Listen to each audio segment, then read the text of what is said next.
Welcome to Jaed English Center. Welcome, everyone.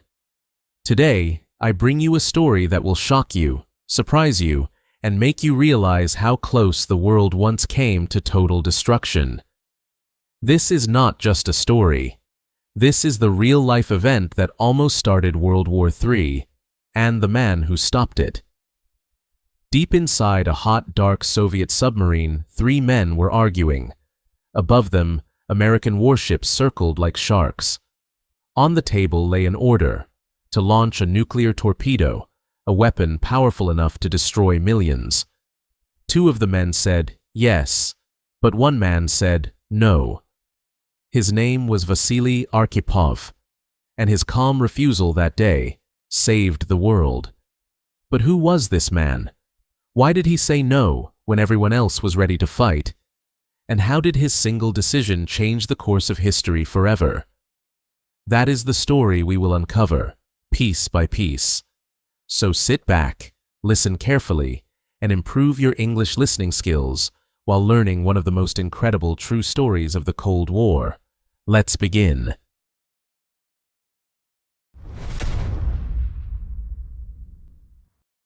Chances are, you've never heard of Vasily Arkhipov.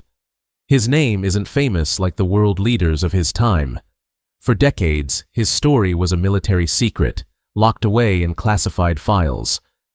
But today, many historians agree that on October 27, 1962, he might have been the most important man in the world.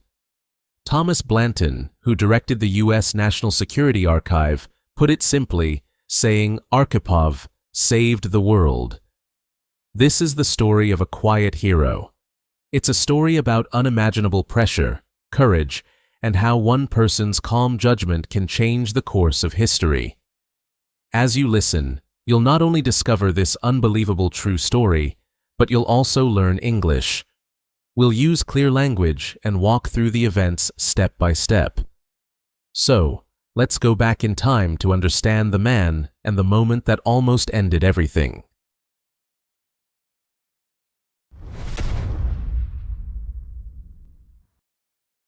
So, what kind of person says no in a moment like that?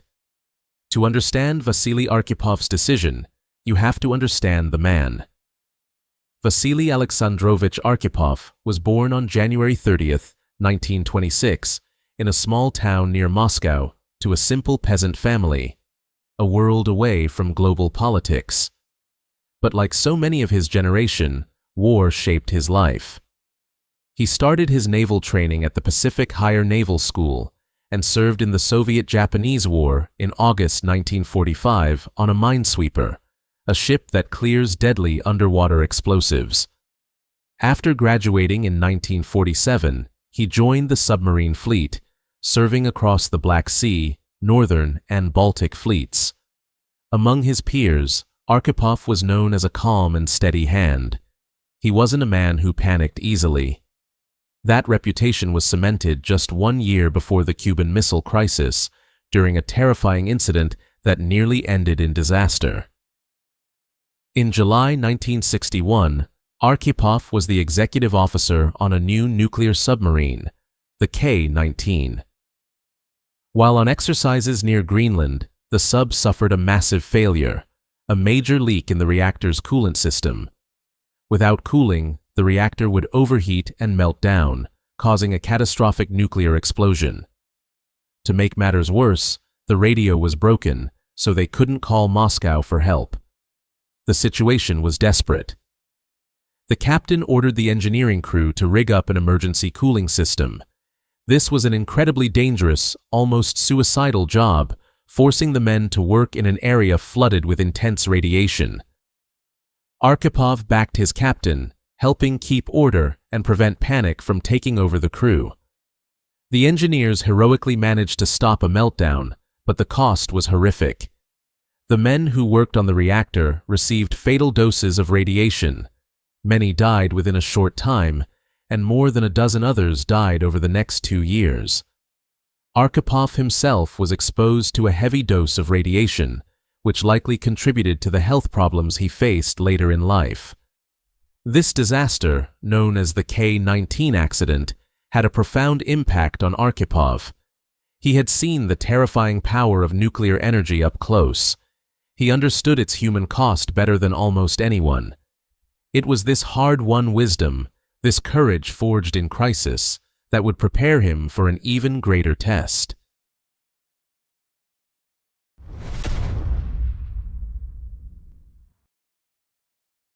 To grasp the impossible choice Vasily Arkhipov was about to face, we need to return to one of the most dangerous moments in human history, the Cuban Missile Crisis. The year was 1962. The Cold War had split the world in two.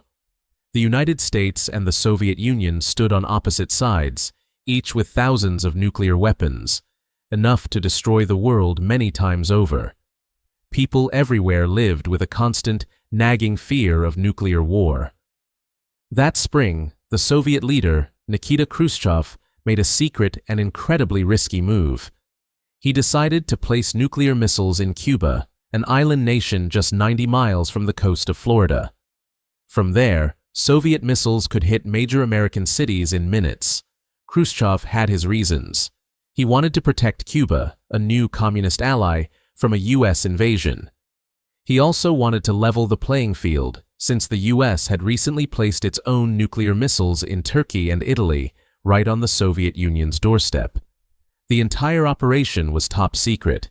The missiles were shipped on what looked like ordinary cargo ships. But in October 1962, an American U-2 spy plane flying high over Cuba took pictures that exposed everything. The photos clearly showed missile launch sites under construction. When President John F. Kennedy saw the proof, the crisis began. For 13 nail-biting days, from October 16th to the 28th, the world held its breath. Kennedy's military advisors pushed for an immediate airstrike on the missile sites, followed by a full-scale invasion of Cuba. But Kennedy knew that could instantly escalate into a nuclear war. Instead of attacking, Kennedy chose another option. On October 22nd, he announced to the world that the U.S. was setting up a naval quarantine around Cuba. It was really a blockade. American warships would surround the island and stop any Soviet ships carrying offensive weapons. Kennedy made it clear, any missile launched from Cuba would be seen as an attack by the Soviet Union on the United States, and America would respond with a massive retaliatory strike. The world was now at the edge of a cliff. U.S. forces went to their highest alert level. Bombers carrying nuclear weapons were in the air, 24/7, ready to go at a moment's notice. In the Soviet Union, the military was also on high alert.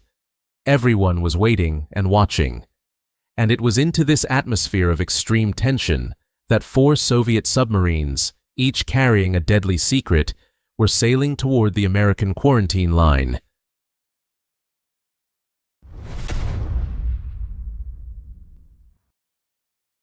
While the world was fixated on the missile drama in Cuba, another, equally dangerous story was unfolding beneath the waves. On October 1st, 1962, a group of 4 Soviet submarines slipped out of a base in the Arctic. Their mission was top secret: travel to Cuba and help establish a new Soviet naval base. One of these submarines was a diesel-electric sub called B-59, and on board was Vasily Arkhipov. He wasn't the captain. That was a man named Valentin Savitsky. Arkhipov held a more senior position as chief of staff for the entire submarine flotilla, and he was using B-59 as his command ship. This detail would turn out to be incredibly important. The journey was a nightmare. The subs were ordered to travel at high speed, causing mechanical failures. They were also trying to hide from American anti-submarine forces that were hunting them. But the most dangerous part of their mission was what they carried. Each of the 4 submarines was armed with 22 torpedoes, and on each sub, one of them was a special weapon, a torpedo with a 15-kiloton nuclear warhead, roughly the same power as the bomb dropped on Hiroshima. The American forces had no idea these submarines had nuclear weapons. They thought they were just conventional subs. The rules for launching this nuclear torpedo were strict, but also terrifyingly simple. On most Soviet subs, the decision to fire a nuclear weapon required agreement from just two people, the captain and the political officer. But because of Arkhipov's senior role as flotilla chief, the B-59 had a special rule. On this submarine, and only this one, the launch required the unanimous vote of three officers: the captain, Valentin Savitsky, the political officer, Ivan Maslenikov, and the flotilla chief, Vasily Arkhipov. As the B-59 sailed toward Cuba, it was sailing into a confrontation that would push its crew and its commanders to the absolute limit. They were heading into the heart of the crisis, unaware they were about to come within a single vote of starting World War III.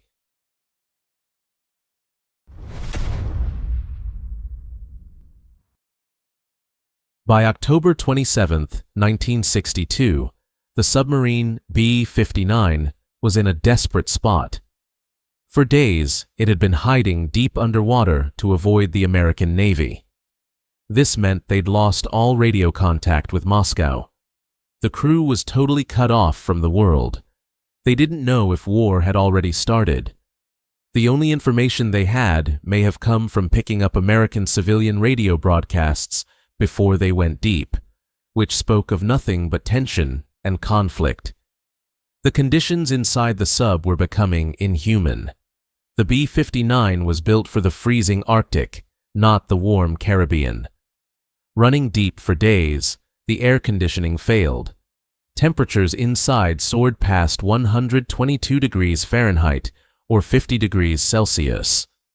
The air grew thick with carbon dioxide, and crew members started fainting from the lack of oxygen. To make matters worse, the sub's batteries were critically low. As a diesel-electric sub, B-59 had to surface to run its engines and recharge. But surfacing would give away their position to the American fleet they knew was hunting them. On that day, October 27th, later called Black Saturday, a group of 11 American destroyers and the aircraft carrier USS Randolph found B-59. The American commanders, not knowing about the nuclear weapon, had orders to force the sub to the surface for identification. To do this, they started dropping small, non-lethal signaling depth charges, explosives designed to make a loud noise and tell the submarine it had been found. But deep inside the hot, suffocating B-59, the crew didn't know they were just signals. It felt like an attack. The explosions shook the submarine violently. One crewman later said it felt like being inside a metal barrel that someone was hitting with a sledgehammer. The psychological pressure was immense. The crew was exhausted, terrified, and cut off. The captain, Valentin Savitsky, was at his breaking point. He was convinced the explosions meant only one thing: war had already begun.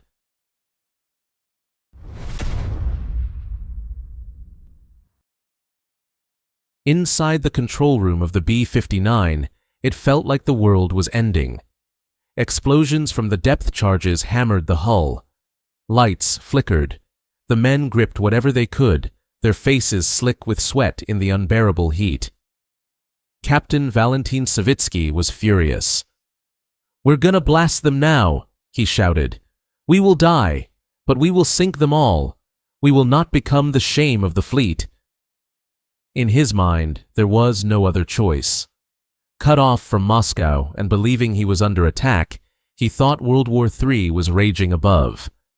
His duty, as he saw it, was to fight back with the most powerful weapon he had.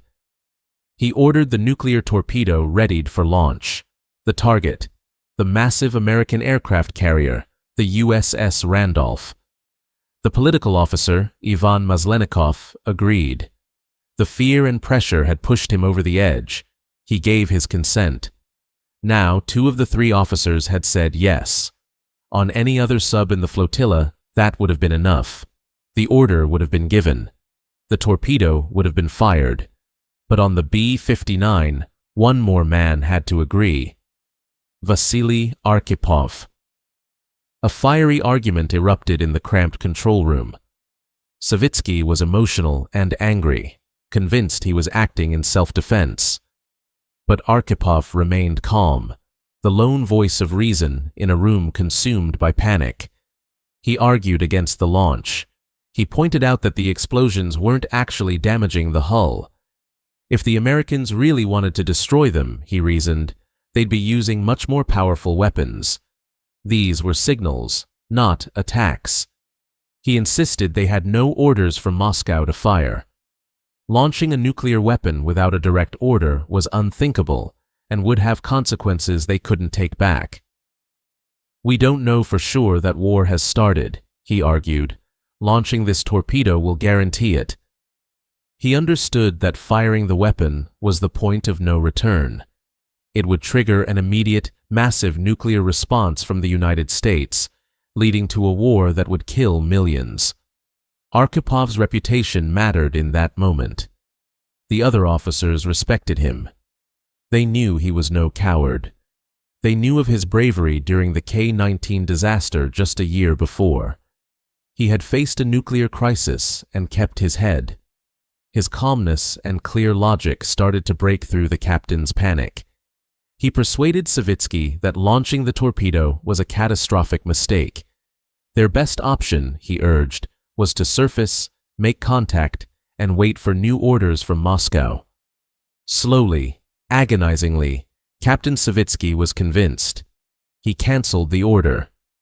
The nuclear torpedo was stood down. With nothing but his calm reasoning and moral courage, Vasily Arkhipov had single-handedly stopped the countdown to nuclear war. The pressure inside that submarine was unimaginable. The fate of the world rested on one man's decision. What do you think you would have done in Vasily Archipov's position? Would you have had the courage to say no? Let us know your thoughts in the comments below. Following Archipov's intervention, Captain Savitsky gave the order to surface. The B-59 broke through the waves, finding itself surrounded by American warships and helicopters. The submarine's exhausted, pale crew emerged into the fresh air. The American forces ceased their signaling and simply watched. The immediate crisis was over. After recharging its batteries, the B-59 was eventually ordered to head back to the Soviet Union.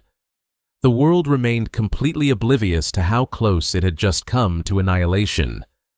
On the surface, the Cuban Missile Crisis was resolved through tense negotiations between Kennedy and Khrushchev.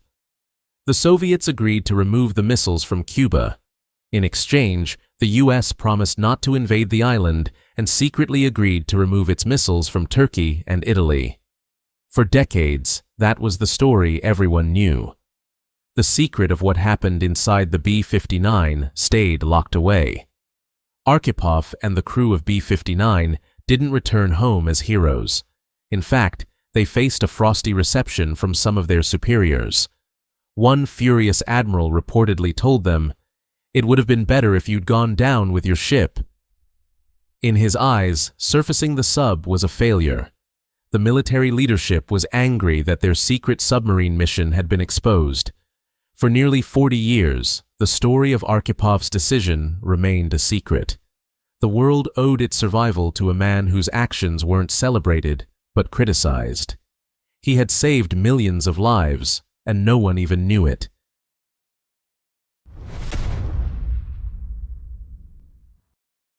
Despite the initial criticism, Vasily Archipov's naval career continued.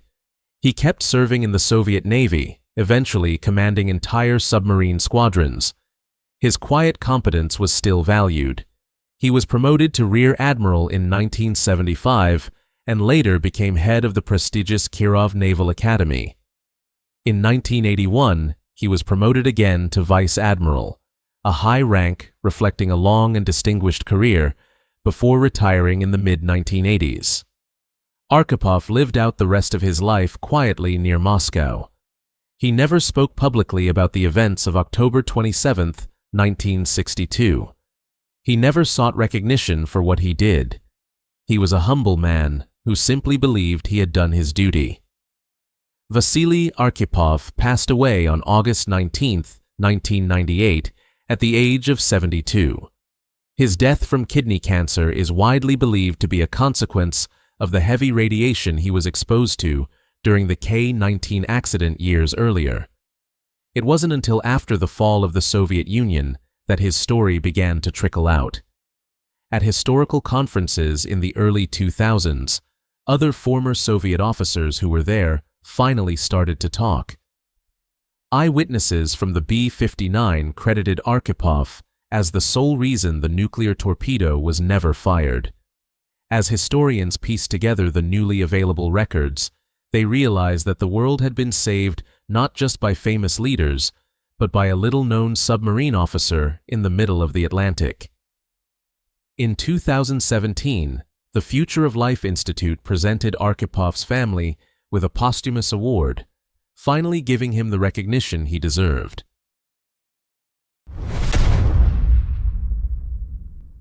The legacy of Vasily Arkhipov is one of profound, quiet courage. He wasn't a politician or a famous general. He was a professional sailor who, at the most critical moment imaginable, trusted his judgment over the panic and fear surrounding him. In a hot, dark submarine, cut off from the world, he remembered the human cost of nuclear weapons. His calm and principled no echoed from the depths of the ocean and changed history. His story teaches us a powerful lesson. History isn't just shaped by grand armies and powerful leaders, but also by the choices of individuals. One person, acting with integrity and reason, can make all the difference. The world we live in today exists, in many ways, because Vasily Arkhipov was on that submarine, on that day. He is the quiet hero who saved the world, a man to whom we all owe an incredible debt of gratitude.